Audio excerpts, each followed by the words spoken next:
Si la croix de Christ est une puissance de séparation placée entre l'enfant de Dieu et le monde, elle est aussi une puissance d'union entre ceux qui s'approchent de Dieu par le précieux sang de Christ. Comment ne voyons-nous pas que toutes les divisions existant parmi les rachetés proviennent de ces éléments du monde auxquels nous devrions être morts, et que c'est nier l'efficacité du sang de Christ que de tolérer dans nos vies quoi que ce soit qui n'est pas de lui, alors qu'il est mort pour nous en affranchir. L'apôtre Paul, élevé dans l'une des sectes juives les plus strictes, les plus étroites, avait compris que la mort de Christ détruisait toute séparation entre ceux qui adoraient le même Seigneur et avec la même fougue qu'il avait mise à persécuter l'Église. Il déposa aux pieds du crucifié ses préventions et ses préjugés pour prêcher uniquement son Sauveur et la croix. Cette croix qui avait bouleversé sa vie, en le séparant de sa famille, en faisant tomber ses préjugés, son orgueil de race et son esprit de caste. Aussi, avec quelle puissance il pouvait annoncer aux autres que, par la croix, nous entrons dans une vie nouvelle. Ce fut le thème constant de sa prédication. C'est ce qu'il répète maintenant aux Colossiens: ceux qui sont morts avec Christ vivent dans un nouveau domaine, où n'existent plus les distinctions et séparations humaines.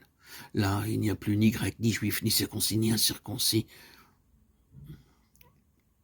barbare ou scythe, esclave ou libre, mais Christ est tout en tous. Colossiens 3, 11. Et il écrit aux Corinthiens: nous avons tous été baptisés en un même esprit, pour n'être qu'un seul corps, que nous soyons juifs ou grecs, esclaves ou libres. 1 Corinthiens 12, 12. Les Juifs traitaient les gentils d'incirconcis. Un rite tout extérieur élevait une barrière entre eux et les autres. Sans doute, Dieu avait donné la circoncision et la loi, et il avait ordonné les sacrifices lévitiques. Mais le Christ était venu. Il avait parfaitement accompli toute la loi et s'était offert en sacrifice parfait et suffisant pour les péchés du monde. Par le sacrifice de soi-même, Christ avait aboli la cause de l'inimitié entre juifs et gentils. Éphésiens 2,15. Ses ordonnances mosaïques et lévitiques. Et il devenait notre paix.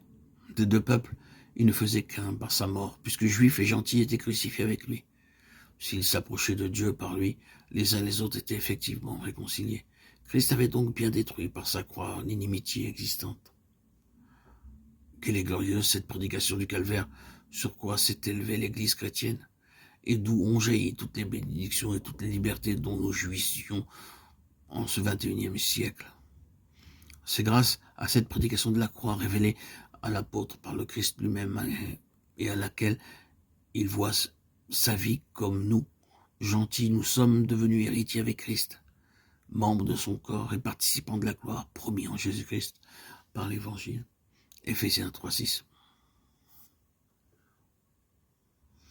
Pourquoi voyons-nous donc encore des barrières s'élever aujourd'hui dans l'Église de Dieu, entre ceux qui adorent le même Sauveur?